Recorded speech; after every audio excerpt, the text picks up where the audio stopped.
How's it going, everybody? Today I'd like to do a review or an overview of my Seiko Monster SRP581. As you can see, this is a second gen Monster. I guess this one's referred to as the Black Ion Monster. This is according to an article on 60clicks.com, which lists all the various different Monster models.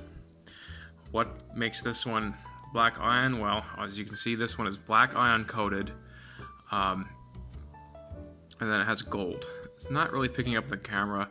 I need to really get a better lighting system here, but this is what we got for now. As you can see, the hands, the crown, and the indices, which are tough to see at the moment, are gold. So that's pretty much the color combination for this one. And as far as I can tell, it's Black Ion Monster, but correct me if I'm wrong.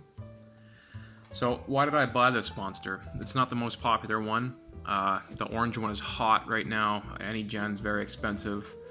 I bought this one a year ago and I bought it used. I bought this one for $300 US. Right now, they're hard to find.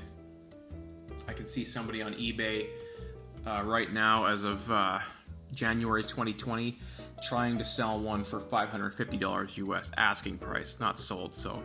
And that's the only one there that I can see. I'm in Canada, so that might be why, but it seems like prices have gone up on these, as they have with all Monsters. I bought this one because I love the color scheme. I'm not usually a black ion coated PVD kind of person, but the black and gold just spoke to me. I like the orange Monster, I like the jade Monster, I like all the Monsters. They're pretty good looking, but for some reason this one just spoke to me. It also happens to be the most affordable Monster, at least it was at the time. I bought this a year ago and I bought it used. But the individual who had it didn't even really unwrap it. They just bought it and flipped it, so I bought it. It was originally bought from Creation Watches, I think in 2017 or so. These models came out roughly, I'd say 2014, 15, around there. As I said, it spoke to me. I saw a Random Rob video. Shout out to Random Rob. He's the Monster King. Review this, and I saw it, and I just, really liked it. As of now, not the most available watch. So the specs on this watch are as follows. The dimensions, I shall list them below. This watch carries a 4R31, a very common basic Seiko movement that they put in the most of the Pro Specs ranges, a lot of the quote lower end Pro Specs range. It's a good movement. It's basically a branded NH35. This one would be a NH36 because it got the day and date. It's a great movement. It's relatively accurate. I'd say when I did try and track this one, I'd say it was about like -8 per day, which is fine for this movement. I know it's quoted to be, that's within tolerance quite well. Your mileage may vary with these movements. These movements are known to have a lot of deviation, so I wouldn't expect chronometer grade accuracy with this movement, but aside from, overall it's quite accurate movement. And it's a reliable movement too. It's hand winding, hacking, all that stuff. Most people already know what that is anyways. This watch is 42 millimeters. It wears smaller, I find. The lug to lug is quite small. I'll put it on right now.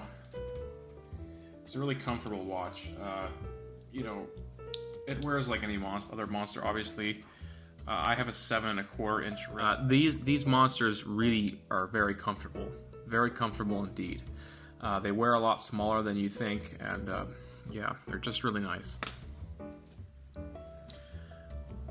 The loom on this watch, as it is with Seiko, I'll put up a loom shot here, is fantastic. It lasts throughout the night. It's dim, obviously, as time goes on, but it looks really good, and I really love the teeth. For me, the second gen Monster is probably my favorite, followed by the third gen, just because the teeth on it scream Monster to me. The first one I ever saw was with teeth, and it just spoke to me. It's really aggressive. There's nothing that looks like this. So, it's an excellent looking watch. I love the hands too. The Monster hands are really nice. I love that shark tooth sort of looking hand there. The arrow The minute hand's quite nice too, as you see it reaches all the way out.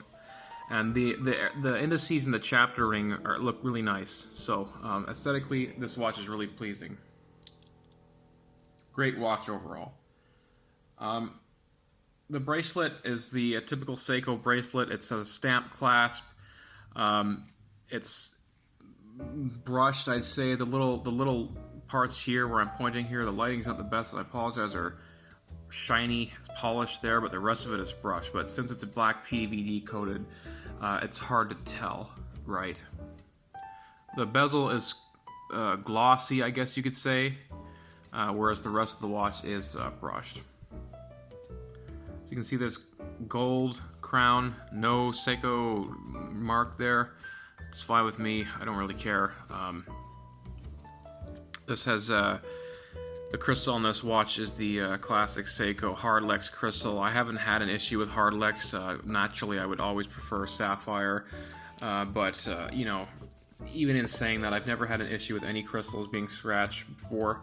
So you know, my experience overall with Hardlex is very good. Downsides to this watch, well, there's a few.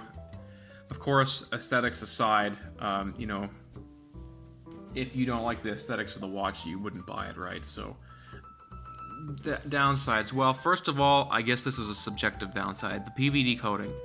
If you don't like PVD coating, don't get this model.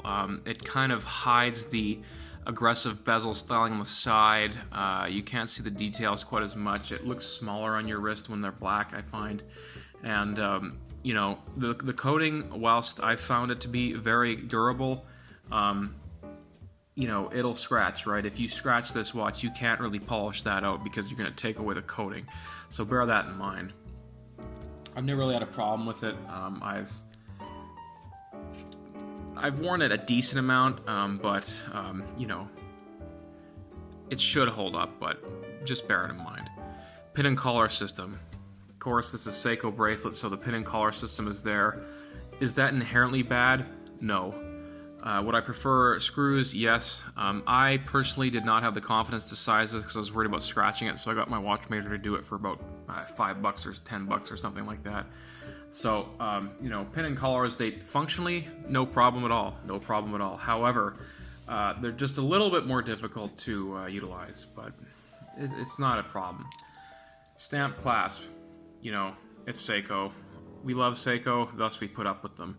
Functionally, again, Seiko stamp clasps work very well, but, you know, is it aesthetically pleasing and does it feel quality? Not really, but when it closes shut, it does feel really well, and I'm never worried about it falling off. This does have a dive extension. It's this typical Seiko dive extension where you unhook it.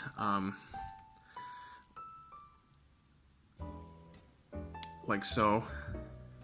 So you flip that down, unhook it there, and then close it back. Is it the best? No. Does it work? Yes. Am I ever going to use it? Absolutely not. Bezel action. I'm going to say this is this a negative? No. This one, for me, Seiko bezels are hit and miss. Sometimes they're really good, sometimes they're not, okay? This one lines up perfectly fine, however, this one's very loose, I find. It spins really easily. So if you want a little bit of a tighter, more precise feeling bezel, the Monster may not be for you, or at least my experience with a Monster tells me that. I've never actually felt another Monster, so take my experience with a grain of salt, okay? Lastly, I would say the bracelet here. If you can see here, it just kind of jumps down from size right there. This is a known thing with the Monster bracelet. You know, I think they could have done a better job integrating that better. Functionally, it causes no issue at all, and frankly, you really don't notice it, but it's just a nitpicky thing, right? As watch people, we look at details, and that's a detail I think could be improved on.